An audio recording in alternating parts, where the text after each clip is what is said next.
Ward మెంబర్లు, తర్వాత ప్రజలు, తర్వాత పోలీస్ శాఖ వారు, తర్వాత fire department, electronic and print media అందరికి కూడా స్వాగతం సుస్వాగతం తెలియజేస్తున్నాం. హైదరాబాద్ నుండి కలెక్టర్ గారి యొక్క ఆదేశాల మేరకు ఇక్కడికి వచ్చి మనందరికీ ఈ యొక్క సబ్జెక్ట్ నేర్పించినందుకు మనందరి తరపున ఎన్డీఆర్ఎఫ్ టీఎం గారికి అప్రిషియేట్ చేద్దాం, వాళ్ళని ఉత్సాహపరుద్దాం అనేది. అండ్ ఇటువంటి కార్యక్రమాలు ఇంకా మీరు ముందు ముందు చేస్తూ వన్ ఆఫ్ ద బెస్ట్ చెప్పిండ్రు. We appreciate your honourable collector will appreciate your efforts and your team and your commanding officer and all. Thank you. శభాష్. ఉండి అతనికి మనం సిపిఆర్ ఇవ్వచ్చు. సిపిఆర్ అనేది వెళ్ళాలంటే అతని బాడీ వెయిట్ ప్రకారంగా అతని నడుము కూడా వెయిట్ ఉండాలి. ఎందుకంటే అది ఆక్సిజన్ సిలిండరు, తర్వాత అతను వేసుకునే విసిడి అతని లోపలికి పోనీకి కంఫర్ట్గా చేయదు. అందుకోసం దానికి సపరేట్గా మనం ఒక వెయిట్ బెల్ట్ వేసుకుంటే ఆ తర్వాత మనం డెప్త్లోకి వెళ్ళడానికి ఛాన్స్ ఉంటుంది. ఈ డీప్ డైవింగ్ కోర్స్ అనేది ఇది సపరేట్ కోర్స్ ఉంటుంది. దీన్ని స్పెషలైజ్గా కలకత్తా, గోవా ఇక్కడ వెళ్ళి మా వాళ్ళు ఒక 45 days కోర్స్ చేసి వస్తారు. ఎవరి పర్సన్ వెళ్ళడానికి కుదరదు, ఎవరైతే కోర్స్ చేశారో వాళ్ళు వెళ్తారు. ఓకే, 45 days కోర్స్ ఉంటుంది స్పెషల్గా. వీళ్ళు దాంట్లో బట్ అది నీట్గా కనిపిస్తుంది లోపల ఎలా ఉంది ఏం కదా సిచ్యువేషన్.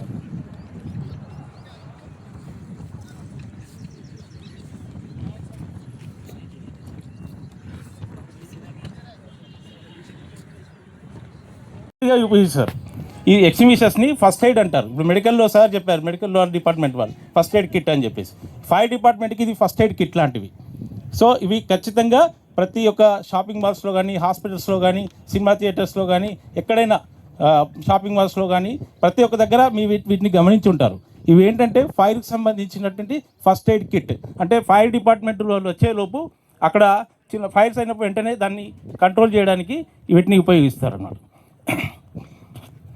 పేలాలంటే సిలిండర్ పేలడానికి ఎంత టైం పడుతుంది, ఎలా వెళ్తుంది అనేది ఒకసారి చూద్దాం. ఇక్కడ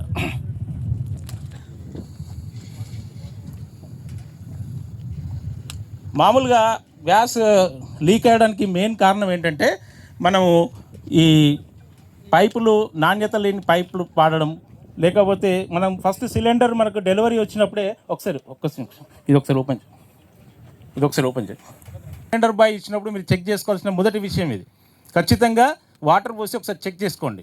చెక్ చేసుకున్నట్టయితే చిన్న చిన్న బుడగలు వచ్చినాయి అనుకోండి, ఆ బుడగలు వస్తే అది ఆల్రెడీ లీక్ అవుతుంది. సో దాన్ని వెంటనే చేంజ్ చేసుకోవాలి. ఇది ఫస్ట్ పాయింట్. మీరు సిలిండర్ తీసుకునేటప్పుడు తీసుకోవాలి జాగ్రత్తలు. నెక్స్ట్ పెట్టేసి ఈ రెగ్యులేటర్ పెట్టినప్పుడు చాలా జాగ్రత్తగా ఫిక్స్ చేయాలి. కరెక్ట్గా ఫిక్స్ అయిందా లేదా అని జాగ్రత్త చూసుకోవాలి. నెంబర్ 3rd పాయింట్ ఏంటంటే పైప్ ఉంటుంది కదండి, ఆ పైపు ఖచ్చితంగా క్వాలిటీది ఉండాలి. ఏమన్నా హోల్స్ పడినాయా అనేది కూడా జాగ్రత్తగా గమనిస్తూ ఉండాలి. ఎవ్రీ 6 months ఆర్ 1 yearకి ఒకసారి పైప్ చేంజ్ చేస్తుంటే ఇంకా బెటర్గా ఉంటుంది అన్నమాట. నెక్స్ట్ ఆన్ చేయాలి. ఒక నిమిషం ఇంకొకటి ఇది ఒకసారి తీసి ఇంకోటి ఈ సిలిండర్ అనేది చూస్తారా మీరు ఎప్పుడైనా? ఇది ఎట్లుందంటే ఈ పక్కన ఇక్కడ ఏబిసి అని ఉంటుందండి. ఈ సిలిండర్కి ఏబిసి అని ఉంటాయి. ఇదేంటంటే ఏ అనేది ఫస్ట్ 4 months, జనవరి, ఫిబ్రవరి, మార్చ్, ఏప్రిల్. తర్వాత బి అనేది మే, జూన్, జూలై, ఆగస్ట్, అట్లా లాస్ట్ 4 monthsకి ఏబిసి అని ఉంటుంది. దీంట్లో నెక్స్ట్ ఏ బి అనే నెంబర్ ఉన్న తర్వాత ఇక్కడ నెంబర్ ఉంటుంది, ఇయర్ ఉంటుంది. 32, 30, 29, 28 ఇది ఇయర్. అంటే ఇదేంటంటే 2032 ఆగస్టు వరకు ఇది పనిచేస్తుంది అన్నమాట. అది కూడా చెక్ చేసుకోండి ఒకసారి. ఇది ఈ సిలిండర్కి ఎక్స్పైర్, అంటే ఈ దీనిలో ఉన్న గ్యాస్కి కాదు, ఈ సిలిండర్కి, దీనికి కూడా ఎక్స్పైర్ డేట్ అనేది ఉంటుంది. అది ఇక్కడ మీ పక్కన ఉంటుంది మనకి ఏబిసి అని చెప్పేసి పక్కన ఇయర్ ఉంటుంది. 29 ఉంటే 2029 వరకు, 32 ఉంటే 2032 వరకు. ఇదైతే B32 ఉంది కాబట్టి ఇది ఆగస్టు 2032 వరకు ఇది పర్లేదు, వాడుకోవచ్చు.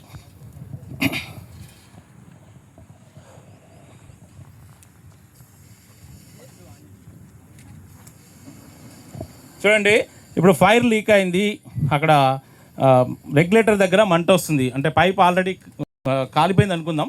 ఇప్పుడు పైప్ ఉంది, దీనికి పైప్ ఉంది, ఆ పైప్ కాలిపోయి అది మొత్తం మెంట్ అయిపోయి ఇక్కడ ఫైర్ అవుతుంది. ఇక్కడ ఫైర్ అయినప్పుడు మనకు ఇది చూసి మనం భయపడొద్దు. ఫస్ట్ మన భయమే మన మొదటి శత్రువు కాబట్టి దాని భయాన్ని పక్కన పెడితే ఇది సింపుల్గా, అంటే కొద్దిగా ధైర్యం ఉంటే చిన్నగా వేలుతోనే ఆర్పచ్చు. ఇట్లా ఇక్కడ వేలుతోని ఆర్పేసి రెగ్యులేటర్ని రెగ్యులేటర్ని వెంటనే ఆఫ్ చేసుకోవాలి.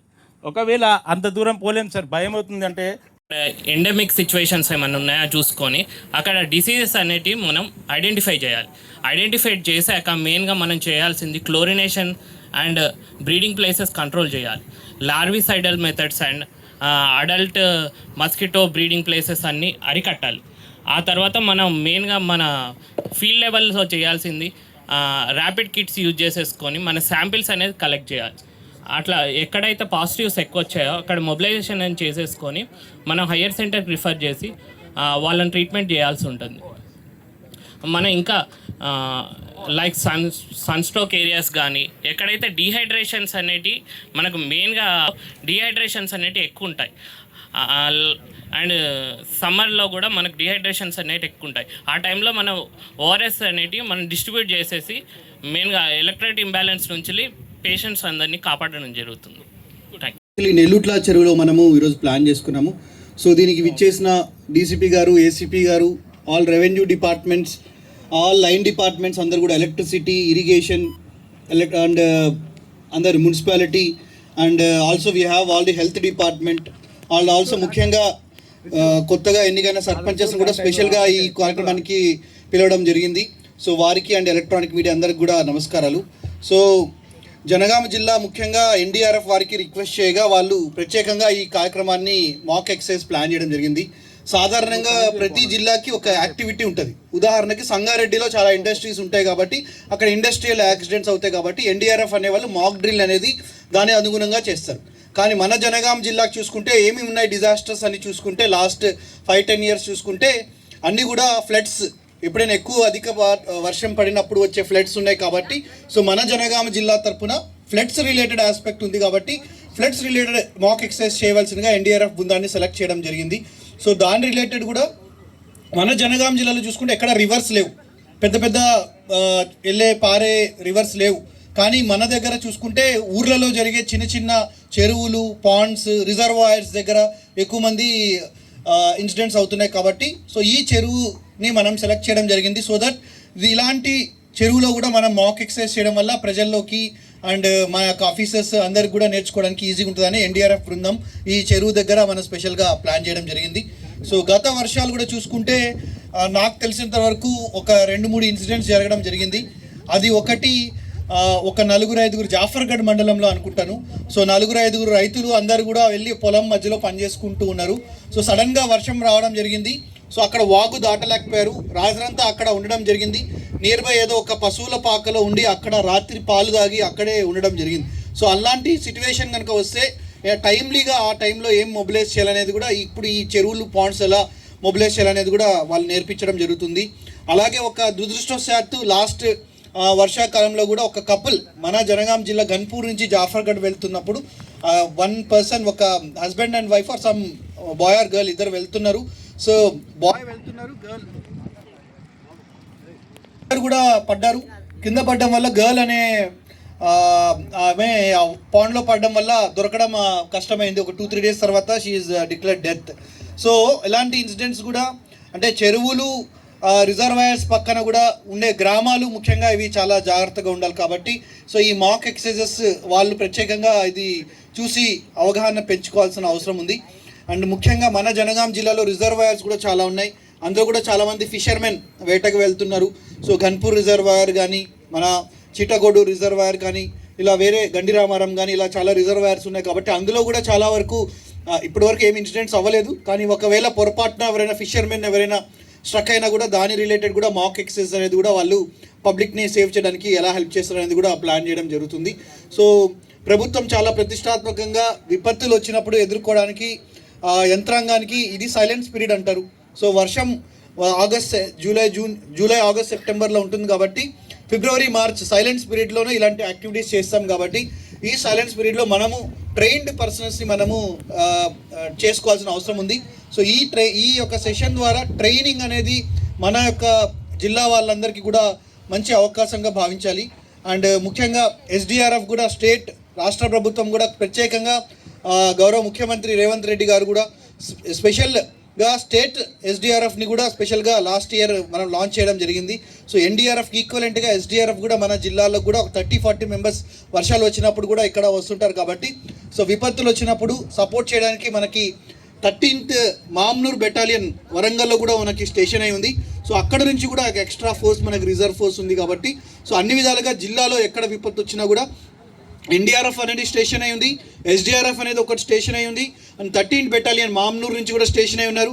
మన ఫైర్ డిపార్ట్మెంట్ ద్వారా కూడా ట్రైన్డ్ ఒక 20-30 మెంబర్స్ కూడా ట్రైన్డ్ మన జనగాం జిల్లాలో ఉన్నారు. కాబట్టి సో దయచేసి ఏమైనా ఇష్యూ ఉంటే వాళ్ళని డెఫినెట్గా 100%గా కాంటాక్ట్ చేయాలి. సో ఈ విపత్తులు వచ్చినప్పుడు మనం ఫస్ట్ చూసుకోవాల్సింది ఏంటంటే timely response. So disaster means prevention is one aspect, but prevention కంటే తర్వాత response is very important. So prevention then followed by response తర్వాత దానికి రీహాబిలిటేషన్ యాక్టివిటీస్ చేస్తాం తర్వాత, అండ్ ఫైనల్గా డిజాస్టర్ సైకిల్ని మనం క్లోజ్ చేస్తాం. కాబట్టి ఈ ప్రజెంట్ మనం ప్రిపరేషన్ యాక్టివిటీ చేస్తున్నాం. సో ఈ preparation is very important. So prevention is better than cure. కాబట్టి this will help in reduction of disasters in the district. అలాగే మన జనగాం జిల్లాలో కూడా ఒక 3 నెలల క్రితం ఫైర్ డిపార్ట్మెంట్ వల్ల కూడా ఒక 2 మోటరబుల్ బోట్స్ కూడా మనకు శాంక్షన్ రావడం జరిగింది. ఒక కొత్త fire department fire engine, at the same time fire incident response vehicle కూడా ఒకటి మనకి వచ్చింది. సో వాళ్ళు కూడా ఏమైనా విపత్తు వచ్చినప్పుడు వెంటనే వెహికల్తో కూడా ఎలాగైతే మనకి పోలీస్ వారికి వెహికల్ ఉంది అండ్ అంబులెన్సెస్కి వెహికల్ ఉందో, సిమిలర్గా ఫైర్ డిపార్ట్మెంట్ కూడా ఒక మోటరబుల్ వెహికల్ కూడా మన జనగాం జిల్లాకి శాంక్షన్ రావడం జరిగింది. అలాగే రీసెంట్గా గవర్నమెంట్ నుంచి కూడా 6 ఇన్ఫ్లేటబుల్ బోట్స్ కూడా మనకి రావడం జరిగింది. సో మన జనగాం జిల్లాలో అధికమైన మెషినరీ అంతా కూడా డిజాస్టర్ ప్రిపేర్నెస్ మెషినరీ కూడా మనము సమృద్ధిగా మనం పెట్టుకోవడం జరిగింది. అలాగే ప్రతి గ్రామ పంచాయతీ కూడా లాస్ట్ 1 మంత్లో కూడా అందరికీ కూడా కొన్ని అవి ఏమంటారు అన్నీ లైఫ్ జాకెట్స్ కొన్ని ఇవ్వడం జరిగింది. అండ్ ఆ రింగ్ సర్కిల్స్ ఏవైతే ఉన్నాయో అవి కూడా ప్రతి గ్రామ పంచాయతీ కూడా ఇవ్వడం జరిగింది. అండ్ సమ్ టార్చర్స్ కూడా కొన్ని ఇవ్వడం, మున్సిపాలిటీస్ కూడా కొన్ని ఇవ్వడం జరిగింది. కాబట్టి సో మన దగ్గర అంతా మ్యాన్ పవర్తో పాటు ట్రైన్డ్ మ్యాన్ పవర్తో పాటు అన్ని ఇన్ఫ్రాస్ట్రక్చర్ ఎక్విప్మెంట్ కూడా మన జనగాం జిల్లాలో ఉంది. సో ఇప్పుడు ఎన్డీఆర్ఎఫ్ వాళ్ళు ఏవైతే ఐటమ్స్ డిస్ప్లే చేస్తున్నారో ప్రతి ఐటమ్ కూడా మన జనగాం జిల్లాలో సమృద్ధిగా ఉంది. సో మనం చేయాల్సింది ఏంటంటే దాన్ని ఎలా వాడుకోవాలి, వచ్చినప్పుడు ఎలా దాన్ని ఉపయోగించుకోవాలనేదే మనం నేర్చుకోవాల్సిన అవసరం ఉంది. కాబట్టి సో ఐ విష్ ఈ ఎక్సర్సైజ్ ద్వారా వచ్చిన ప్రతి ఒక్కరు కూడా ఈ మాక్ ఎక్సర్సైజ్ నుంచి ఎలా చేయాలి, ఏం చేయాలి, వచ్చినప్పుడు ఏమైనా డౌట్స్ ఉన్నా కూడా వాళ్ళని అడగవచ్చు. సో కాబట్టి డెఫినెట్గా దీన్ని సక్సెస్ఫుల్ చేయవలసిందిగా అందరినీ విజ్ఞప్తి చేస్తూ మరొకసారి I congratulate the NDRF 10th battalion team for specially coming to the district. Fishermen అందరు కూడా వాళ్ళు చాలామంది ఎక్విప్మెంట్ కూడా వచ్చారు వారికి, and all the fire department, revenue department and police and medical and health department for coordinating this successfully, and I wish all the best to all of you. Thank you.